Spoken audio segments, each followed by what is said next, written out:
स्वागत है आपका हमारे YouTube channel AK learning world में। आज हम बात करेंगे रविवार प्रश्नों पर माहवार यानी टॉप 20 क्वेश्चन पर हम बात करेंगे जो आपके जो भी टीचिंग एग्ज़ाम हैं उनमें बहुत उपयोगी साबित होंगे।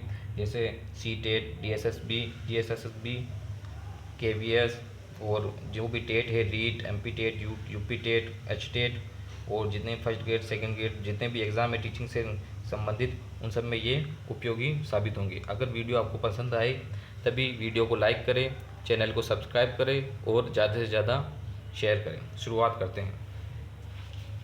तो फर्स्ट क्वेश्चन, जीन पियाजे के अनुसार बालक में वस्तु स्थायित्व का गुण किस अवस्था में पाया जाता है, यानी प्रारंभ कब होता है? तो इसका सही आंसर है A, sensory motor stage. Second question, the language thought of a child नामक पुस्तक किसने लिखी? तो इसका सही आंसर है ए, जीन पियाजे। इन्होंने कौन सा सिद्धांत दिया था इसमें? तो संज्ञानात्मक सिद्धांत दिया था जीन पियाजे का। ये जीन पियाजे कहाँ से संबंधित थे? तो स्विट्जरलैंड से संबंधित थे। थर्ड क्वेश्चन, किसके अनुसार व्यक्ति की उत्तेजित दशा ही संवेग है? तो इसका सही आंसर है बी, वुडवर्थ के अनुसार। फोर्थ क्वेश्चन, मूल प्रवृत्तियों का जनक किसे कहा जाता है? तो इसका सही आंसर है विलियम मैकडूगल को। सी आंसर सही है। और मूल प्रवृत्तियों का जो सिद्धांत है वो भी विलियम मैकडूगल ने ही दिया था। फिफ्थ क्वेश्चन, फ्रॉइड के अनुसार मूल प्रवृत्तियों की संख्या कितनी है? तो इसका A option 2, B option 4, C option 3, D option 5। तो इसका सही आंसर है ए, 2। इसमें दो कौन से हैं? एक तो इरोज, एक थेनाडोज। इसमें इरोज तो है जीवन मूल मूल प्रवृत्ति, और जो थेनाडोज है वो विध्वंसक या मृत्यु मूल प्रवृत्ति।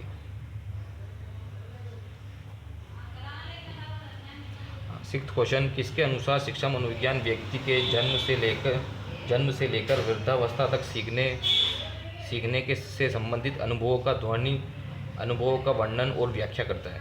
वापस क्वेश्चन रिपीट कर लेता हूं मैं। सिक्स्थ क्वेश्चन, किसके अनुसार शिक्षा मनोविज्ञान व्यक्ति के जन्म से लेकर वृद्धावस्था तक सीखने संबंधी अनुभव का वर्णन और व्याख्या करता है? अनुभव का वर्णन एवं व्याख्या करता है। तो सही आंसर इसका क्या है? B option, Crow and Crow के अनुसार। सेवंथ क्वेश्चन, वाइगोत्स्की मुख्य रूप से कहाँ के निवासी थे?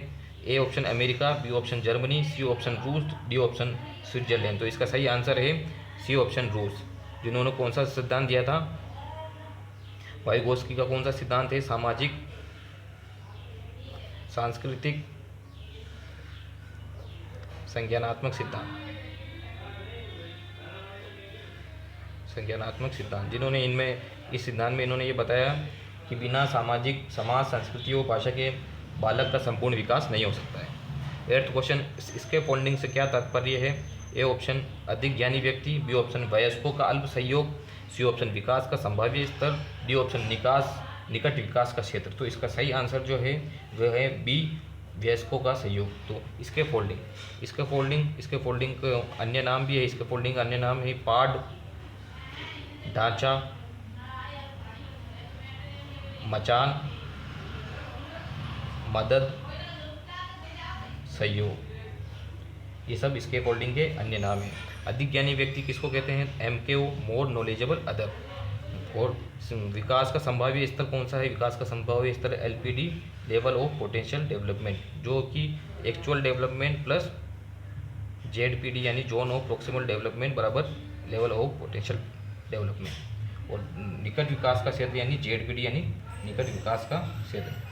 अगर इसके फोल्डिंग के बारे में आपको लेव सिम्कोविच वाइगोत्स्की के बारे में इनके सिद्धांत जो है सामाजिक सांस्कृतिक संज्ञानात्मक सिद्धांत के बारे में आपको डिटेल से जानकारी प्राप्त करनी है तो आप इसी चैनल पर आप लेव सिम्कोविच वाइगोत्स्की वीडियो में आप देखिए, तो उसमें आपको वीडियो मिल जाएगी वाइगोत्स्की का थ्योरी यानी वाइगोत्स्कीज थ्योरी यानी वाइगोत्स्की का संज्ञानात्मक सिद्धांत। तो उसको आप देखिए और ज़्यादा से ज़्यादा शेयर करें। अगला वो क्वेश्चन,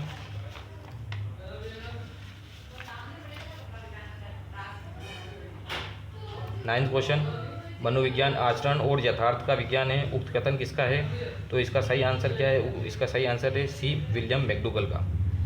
10th क्वेश्चन, किसके अनुसार अभिवृद्धि मात्रात्मक तथा विकास गुणात्मक होता है? तो इसका सही आंसर है बी, हरलोक के अनुसार। 11वां क्वेश्चन अभिवृद्धि तथा विकास है।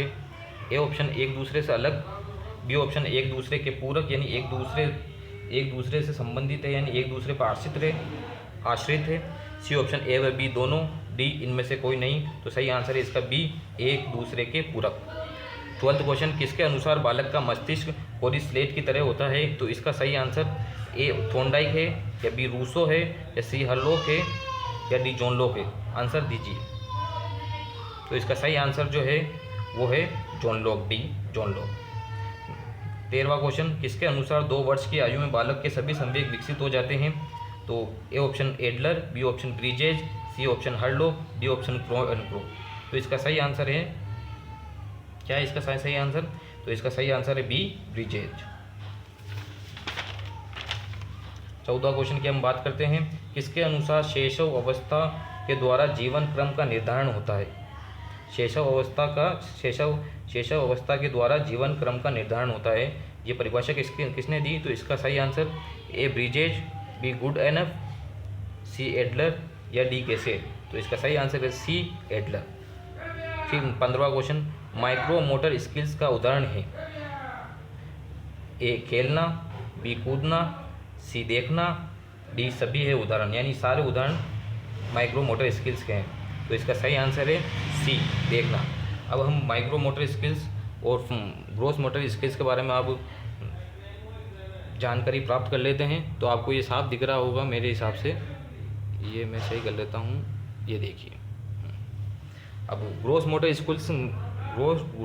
स्किल्स यानी स्थूल क्रिया जो होती है वो फाइन मोटर स्किल्स यानी जो सूक्ष्म क्रिया होती है उसको फाइन मोटर स्किल्स कहते हैं।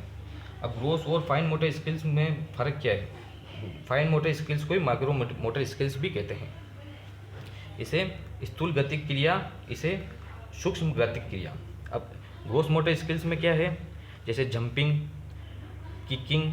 कहने का मतलब ये है ग्रोस मोटर स्किल्स में वो आएगी जिसमें है ना पूरा शरीर काम में आ रहा है, केवल शरीर का कोई एक अंग काम नहीं आ रहा है, पूरा शरीर काम आ रहा है। जिसमें जैसे जंपिंग में पूरा शरीर काम आता है, किकिंग यानी किसी को लात मारना, स्विमिंग यानी तैरना, क्लैपिंग हैंड यानी पूरा हाथ से ताली बजाना, वेविंग हैंड एंड आर्म्स यानी कसरत करना, स्विमिंग यानी तैरना, स्टैंडिंग अप यानी खड़ा होना।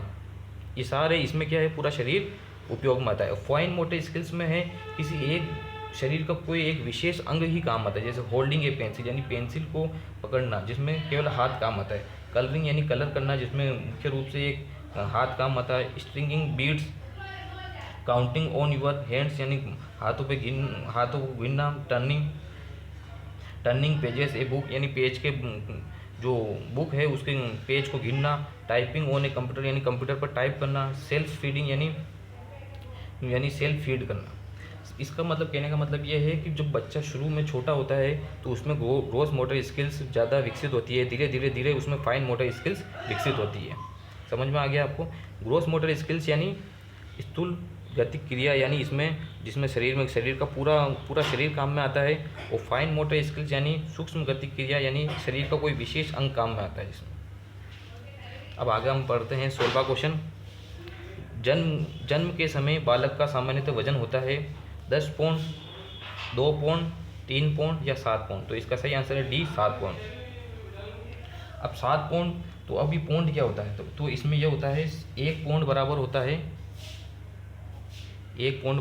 है 456 ग्राम। तो लगभग बच्चा जो होता है वो 3.5 kg का होता है। तो इस हिसाब से लगभग बच्चा 7 पौंड का होता है। 17वां क्वेश्चन, बालक की प्रथम भाषा कौन सी होती है? माँ द्वारा बोली जाने वाली भाषा, बी क्रिंदन, सी विद्यालयी भाषा, डी इनमें से कोई नहीं।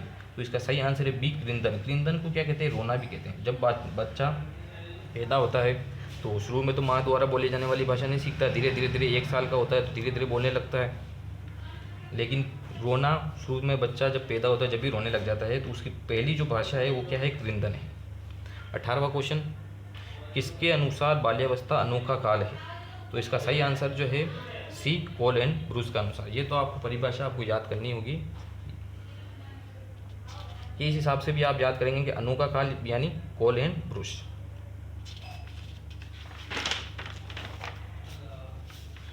हाँ, 19वां क्वेश्चन, किसके अनुसार बाल्यावस्था निर्माण का काल है? अब आपको क्या याद करना है इसमें, निर्माण का काल, बाल्यावस्था निर्माण का काल। तो इसका सही आंसर क्या है? ए स्ट्रिंग, बी किलपेट्रिक, सी रोज या डी फ्रॉयड। तो इसका सही आंसर है डी फ्रॉयड। 20वां क्वेश्चन, किसके अनुसार बाल्यावस्था सामाजिक प्रतिद्वंदात्मकता का काल है? क्या ये याद करना है, सामाजिक प्रतिद्वंदात्मकता, ये याद करना है बाल्यावस्था। तो इसमें A option Rose, B option Kilpatrick, C option Crow and Crow, D Freud. तो इसका सही आंसर जो है वो बी किलपेट्रिक। तो आशा करता हूँ आपको ये वीडियो बहुत पसंद आई होगी। अगर आपको ये वीडियो पसंद आई है तो इस वीडियो को लाइक करें, चैनल को सब्सक्राइब करें और ज़्यादा से ज़्यादा लाइक करें और ज़्यादा से ज़्यादा वीडियो को शेयर करें। और हमेशा ये ध्यान रखें, जो ठान लिया तो जीत है। अगर आपने ठान लिया है कि मुझे जीतना है तो जीत है। अगर मान लिया, अगर हम मान गए कि थक थुका के हम बैठ गए केवल कि अब मुझसे नहीं हो सकता, अगर हमने मान लिया तो हार, यानी अगर हमने मान लिया कि अब हम जीत नहीं सकते तो उस दिन से हमारी हार शुरू हो जाती है। तो कभी उम्मीद मत छोड़िए और कीप स्माइलिंग, हमेशा मुस्कुराते रहिए।